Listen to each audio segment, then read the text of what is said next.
Hello,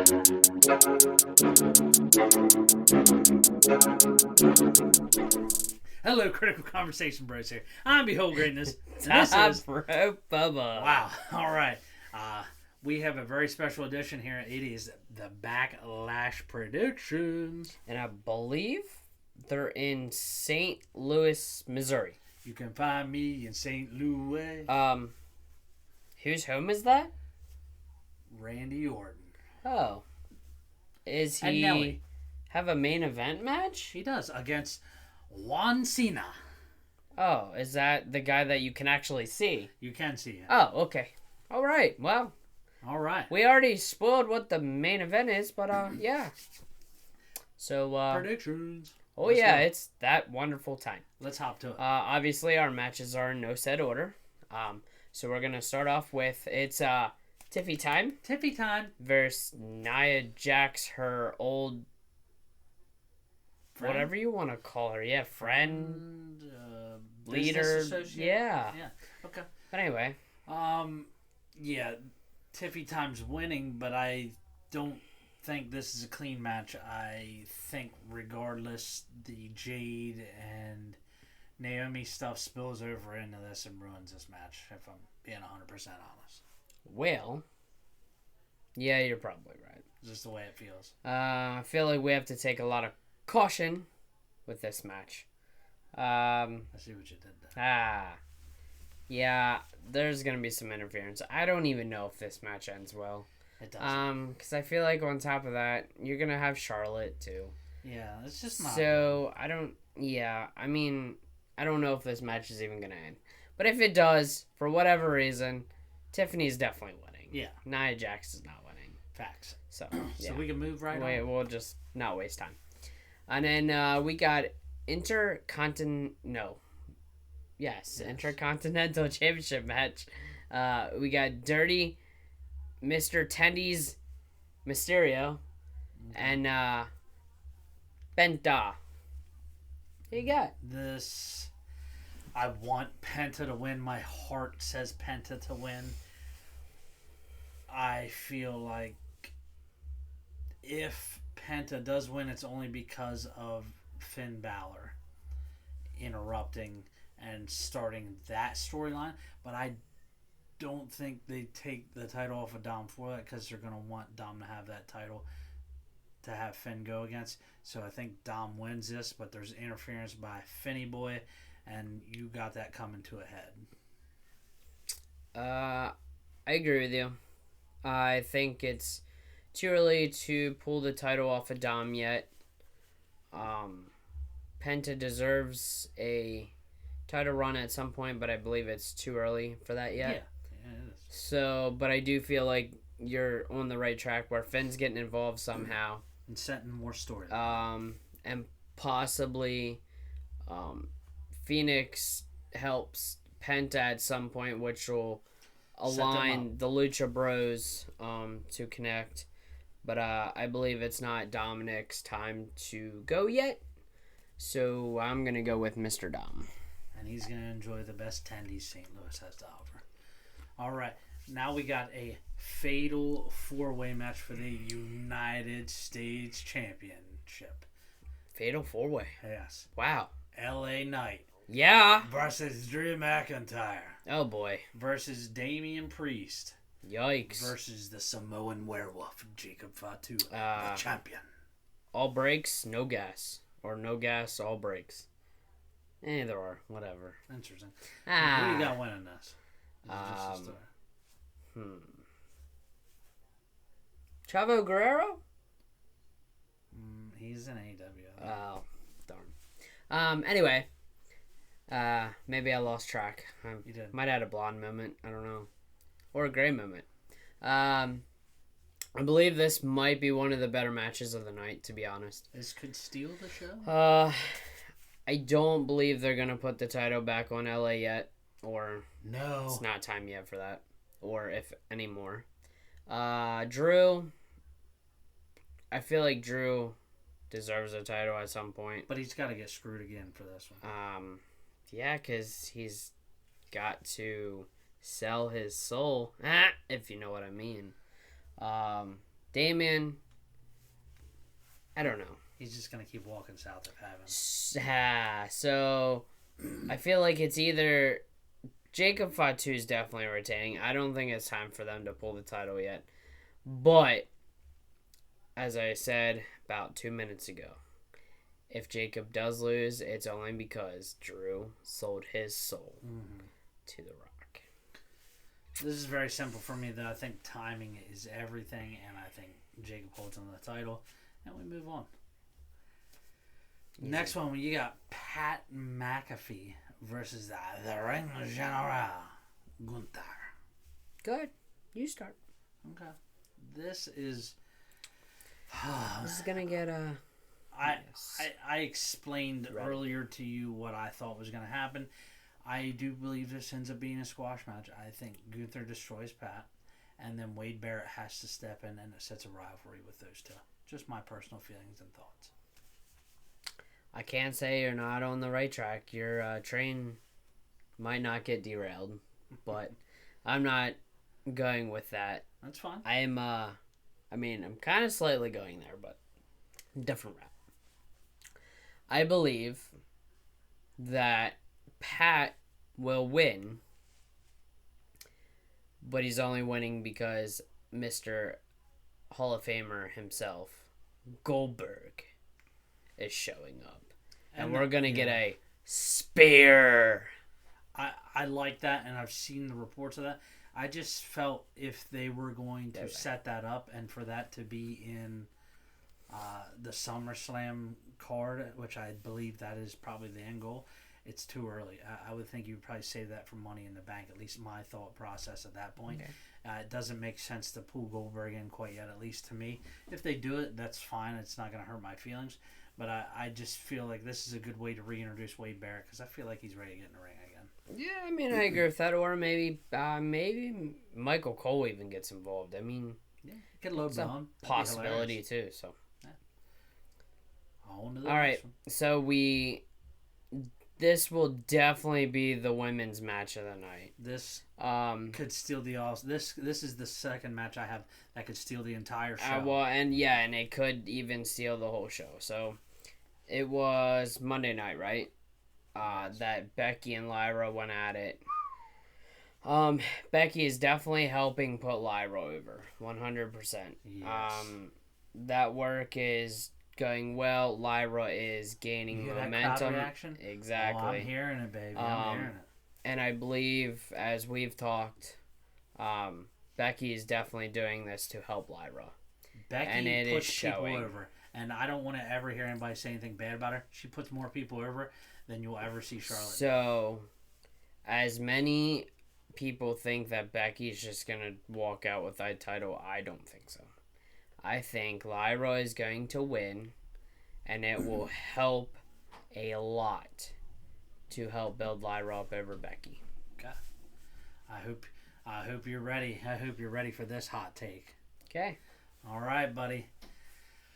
I do believe Becky wins, but this is to set up a long-term rivalry between the two that will last all the way till SummerSlam. This is going to be a hot back-and-forth battle, and I am telling you right now, it's not Drew that sold his soul.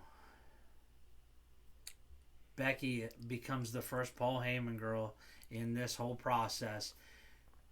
She's back in business. She gets a championship she never held. She makes Lyra look incredible in this process, and they keep this rivalry rolling because this is printing money. Okay. All right. Therefore. And then the main event for the WWE Championship. We got Mr. RKO himself. Randy Orton. The hometown guy. The guy that kills legends. And that place is going to erupt. It is going to be loud, and it's going to be pro Randy. Oh boy. And then on the other hand, you got a guy you can't see. You got a guy that never gives up. Self-proclaimed GOAT. A guy that is a 17-time world champion. Did you know in those 17 reigns, he barely has more days as champion than Roman does in his 3? We also have Just putting that out there. a guy that is on his farewell tour. Yes. So, we ask, does Randy kill another legend? Or does John Cena himself reign supreme and keep the title? We'll leave it up to you. You know what? This has me torn. I think just when we think we know, just when we think one of those guys has the match won, Rusev is going to interject and destroy both of them, ending the match in no contest, or whichever way they choose to end the disqualification. Okay. Setting up Randy and him to go at it again down the line because it didn't get no definitive winner, and that can be his very last match. Okay. But also renewing a rivalry between him and Rusev that was very famous for being at SummerSlam and other places. Okay. That's where we're at here. All right. Well, we have multiple questions. Are we going to see Travis Scott? It's possible. Are we going to see The Rock? When's the last time you saw him? When he's not busy in Hollywood. He's a part-timer. Yes. John once said, I can do this better part-time than you can do it full-time. Famous words to Roman Reigns. So, I should say those same words to Doyle did, but anyway, carry on. I feel, should I go against my good old favorite person, John Cena, and pick Randy to win? Do I want Randy win? Yes. Is it time? I don't believe his time is now.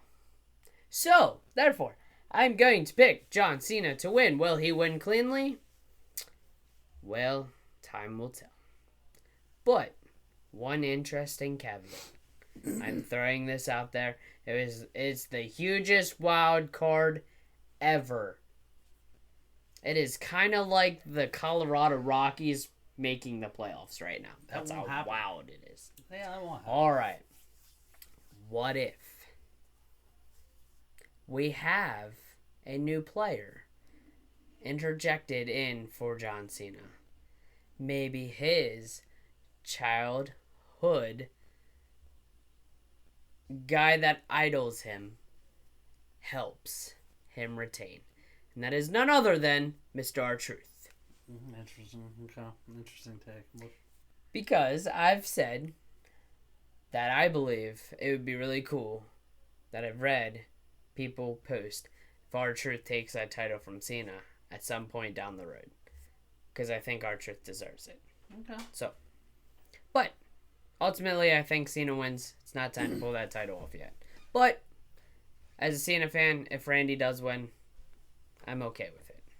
So, for a one-night event, we got 6 matches. Quality. Decent quality. Quantity, you know. For a small pay-per-view, I feel like it's fine. Yeah, I'm good with it. You don't want to go too overboard because we got Money in the Bank coming up. So there's a lot going on here. There's a lot of potential in this card. I think this could be a very good. This honestly could be better than WrestleMania if we're being honest. No. At least one of the nights for sure. Depending on the quality of match that you get. Yeah, it depends. It's possible. Maybe, possibly. So yeah, there's a lot to look forward to. This could be a very good pay-per-view. Yeah. That you know, 2 weeks ago didn't have any expectations for. No, you're right. Now you're kind of more excited about it because they did liven this card up. And I mean, we have a lot of pay-per-views coming up because we got this one, we got Money in the Bank, we got Saturday night main event, we have they're busy. Yeah. I mean, we're on the, I guess you'd call it the road to SummerSlam? Yeah, sure. I mean, Money in the Bank's the next big step. So. Yeah, and we're going to have a lot to say about that. But I would be remiss. We just finished watching SmackDown not long ago. Yeah. For the most part, we still have a little bit left. Who came back? Alexa. You've been waiting for that for a while. We were happy to see her. She looks great. So she made sure she gave her wonderful kiss and Sister Abigail. I am interested to see what they do with her. I thought the crowd was. I saw people complaining about it. The crowd was trash. Yeah. Cleveland, or not Cleveland, but Dayton, Ohio. It's close enough. Close enough, yeah. Any Ohio crowd's usually garbage, for being honest. So, yeah, they were ran Sorry, through. Buckeyes fans. Yeah, they're a bunch of bozos. But carry on. Oh, bozos. Yeah, bozos. Okay. All right. But, yeah, but otherwise, a lot of good shows here lately. Oh, boy, we got NXT to talk about soon because, was it Roadblock coming up or something? Sure, it's something. Something's coming up. And I got a hot take on they're going to take that title off Stephanie to get her on the main roster in a hurry because they need to strap a rocket to her back. She's fantastic. Now because not only is she fantastic, she is so over it is absurd. A small handful of matches on that main roster right now, and she has them eaten out of the palm of her hand. It's unreal. So yeah, I would say she's more ready than Roxanne and Julia. So yes, by far she is. She just has it. She has it. And you can't teach it. It's just you either have it or you don't, and she's ready right now. Yeah. So, guess we're getting to that favorite time of the show, right? Yeah, it's called bedtime. Oh. Whoa. Bedtime soon. But got a shout out T-shirt Tony. Yeah. Funny Farm Apparel Company. And he made the new hats. That's right. Yeah, look at that. Nice. Yeah, hey. Funny Farm Apparel Company. Exclusive apparel maker of the Critical Conversation Bros. And any of the businesses you would like. Yeah, the guy is talented. The guy is good. And very fair price. Yes. Shout out to Myers Meadows. Hit them dingers. Best wiffle ball around. Shout out to John Tom Turnbull. Great guys. Oh, yeah. And I believe I'm meeting him, one of them, this week to finally get our flaggy hung up. Yes. About time. Yes. Been waiting for that. It's a big deal. Yeah. Shout out to Sam and Steph who are going to be our gracious host for tomorrow. Watching Backlash. Yeah, some sausage, biscuits, and gravy. You're making some brownies? Brownie cups with peanut butter cups on top. Yeah. Delicious. Looking forward to it. Hopefully it's a great time. It usually is. Yeah. Shout out to Looney Goons Productions, Neil and RJ. RJ just dropped a single last week or the week before with his son on the YouTube, so go check that out. Shout out to Tyler Glessner, good friend of theirs. Also makes good music as well. Who else we got? Continued prayers for our good buddy Corey Gebhardt, yes. Mr. Inferno. Shout out to SSW Wrestling. And Evil Dex. That's right. Thanks for taking care of the good guy. Yeah, absolutely. Maybe he's not so evil after all. Yeah. Anyway. I still think he has a little bit of evilness down there and there. Yeah. Somewhere. I don't think it ever truly goes away. Right. What else we got? Missing anything? Shout out to Cody. I was just going to say. Yeah, man. My buddy Cody. Great guy. He's kind of red-haired, kind of like Sheamus, but he's kind of cool. Shout out to B-Dubs. Yeah. Delicious. The worst wings on the planet. I mean... Not the worst. I've had worse. By far. Let's see. Have we missed anything? I think we got everybody. It's been a while. Shout out to Ryan118. Yeah. Our other YouTube buddy that we met at WrestleMania last year. Jeez, it's been so long already. That's crazy. It's crazy. But yeah. Obviously, you left an impression on us. We haven't forgot about you. Yep. Shout out to the mystery Uso brother that we had met while we were out there. He said he was the fourth Uso brother. It was not true, but he gave the stories of a lifetime for us while we were in line. I'll never forget it. So, I kind of wanted just to super kick that guy. Yeah. Not gonna lie. I do want to take a moment out before we get to the rest of take care of this. May is Mental Health Awareness Month, and that is a very important, near and dear thing to our hearts here. So if you or anybody you know are having an issue, do not be afraid to talk to somebody about it. Yep, there's always hotlines to call. There's always people to talk to. There are, and even people that are scared or they kind of just don't want to make their ego. There are always therapists and counselors out there. I go to one. I'm not scared to admit it. It has helped me a lot. I've been going there for about 2 years. And, so it's helped me continue to work. So don't be scared to break down and go get help if you need it. So there's always somebody, whether you believe it or not, always somebody out there that it will affect if something happens to you or somebody actually does care out there. I promise you. And contrary to popular belief, because of the toxic masculinity thing, it is okay for men to cry. Yep. So don't be afraid to cry. It is okay. It will not make you less of a person. Nope. It's actually healthy to cry. It's been proven. All right. Now that we handled that end of the business, which we couldn't ignore, we had to step one. Make sure you like, comment, follow, and hit that dingy bell on YouTube. So you get notified. So you get notified when we put new content up. Follow us on the TikTok, the Discord. And please continue to subscribe if you haven't already. That's right. We appreciate it. We're going to keep putting out the content and keep saying all this stuff. You know what I mean? We're going to have these controversial takes. Although I feel like today, maybe more calm because we were kind of on the same page on a lot of stuff, which rarely happens. But this was one that of and it's 11 o'clock at night where we normally are doing them during the day. So, yeah. It's all right. A little more mellowed. Yeah. But hey, we love talking about We were this planning stuff. on doing them earlier, but, busy. Hey, life happens. But we love to talk about this stuff. Don't be afraid to engage with us because we'll definitely engage back with you. Mm-hmm. But we thank you guys. We appreciate y'all and keep going along with us on this journey. And as Chad Gable, or... Is he Chad Gable now? El Grande Americano. Okay. Well, we'll go with the alumni section, Chad Gable. He says, "I thank you!" And I'll say, adios, amigo.